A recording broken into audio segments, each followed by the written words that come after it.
Good morning, another sunny day. I just watered Pinka and she is enjoying the sun right now. And I will go make my coffee. My favorite birch coffee is whole bean, so I will have to grind it first. 30 seconds. It smells so good.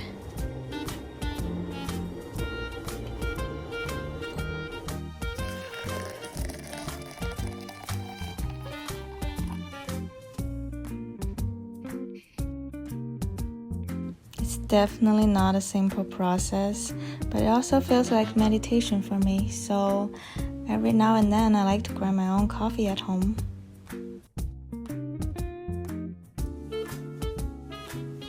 The whole apartment smells like coffee now. And that's the smell of a new day.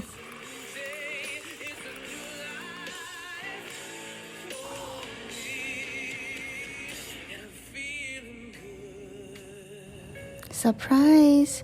My bok choy grew flowers. This was totally unexpected. When I first decided to grow some scallions at home, I made bok choy that day, and as I was washing the bok choy, I saw the center of it, and it looked so little and vulnerable. And I was wondering, what would happen if I just put this into water too? And since then, it's been growing every day, and all I did was just make sure it always had water in it. And 2 months later, this happened. It started a week ago when these little buds started showing up. I wasn't sure if flowers were gonna come out because I'm just putting it into water and there's not enough nutrition. And then, a few days later, flowers really came out. And now, so many had opened and grown so tall. When the bok choy started to flowering, the stalk become taller and taller. It carries the flower head growing up, and in the meantime the flowers opens. I heard that the flowers are very tasty right before they open. You can add it into salad. But look at them, they're too cute to be eaten. And it looks like a lot more are going to open. In the meantime, the other one is also growing. Can't wait to see both of them opening up. Forgot to update you guys on the parsley. A few days ago, I had planted 2 scallions into the same pot of the parsley. Kind of forced them to become neighbors and compare how the scallions are growing in pot with growing in water. Hope you guys get along with each other. Moving on to our dry flowers, and good news, I think they're ready. The flower is much smaller than when we just took it out from the water, and the stems become darker in color. It's quite hard now. Let's take it off.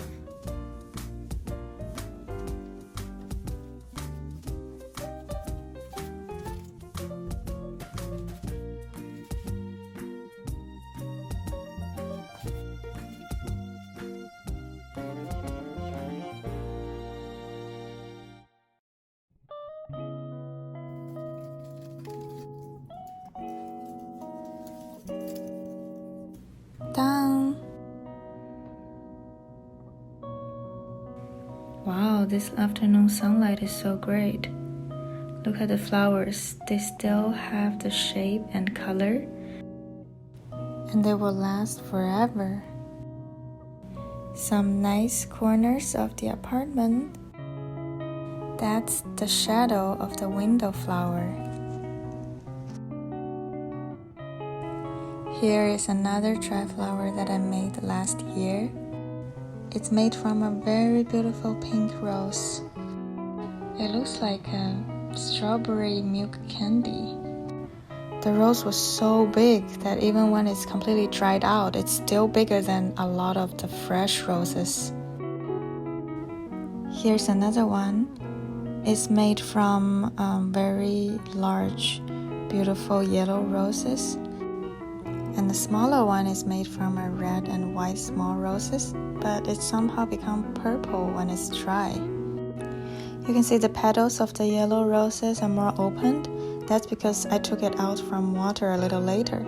So the timing of when you took it out from water affects how the dry flowers will look like. That's a fake flower from IKEA, and the floating shelf is from West Elm. This clock is also from IKEA. More dry flowers. You can never have too many dry flowers. And this is my wine cabinet. All my favorite candles and another dry flower made from some white roses. This is a painting I did with a glass of old-fashioned that I think matches this wine area. And this painting is the Venice Beach area of LA. That's it for the tour today. Let's make some delicious oven roasted corn. I'm pouring some melted butter with honey in it. And of course, some salt and pepper. And that's it. Into the oven. 400 degrees for 45 minutes. Done! Ready to eat! And at the end of the day, it's time for painting. Today I'm painting the brunch I had based on the photo that I took of my food. First step, I'm sketching everything out with the pencil function. Usually I just use the color brush directly, but today I decided to do it more precisely. There's a plate, a coffee cup, a bun, and 2 half avocado. After the sketching, I will do the color for the avocado, the bun, and the coffee cup first. Almost done with the coloring of the major items of this painting. For me, they're like the main characters of the painting. They pop out from a flat surface. That's why I like to paint them first. There's really no logic behind this. I just decided this way. And this mug is the New York mug from Starbucks. It has the New York skyline on it, and it's one of my favorites. You can save the color you used in this painting in your samples, so you can always go back to the last color when you want to change or revise somewhere. Now I will get into some details of the inside of the cup and the coffee and some reflections, and after that I'll move on to the plate and the tabletop. Now it's basically just background. I'm using a warm beige color similar to the tabletop I have in my kitchen, and I'm just using the largest brush to cover all the white spots. What you need to be careful here is the shadows.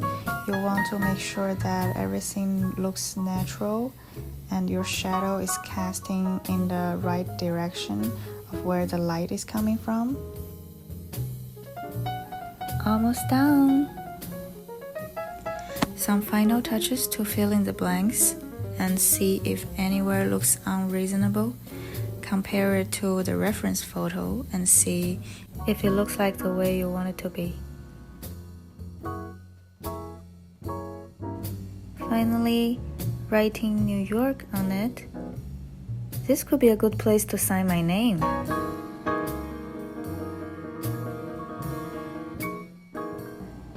Done and save. This is the final product. That took me 2 hours. Bun, avocado, and coffee brunch. Weird combination, but it's very good for painting. That was my day, and this is their day. Hope you are having a nice day, and thanks for watching.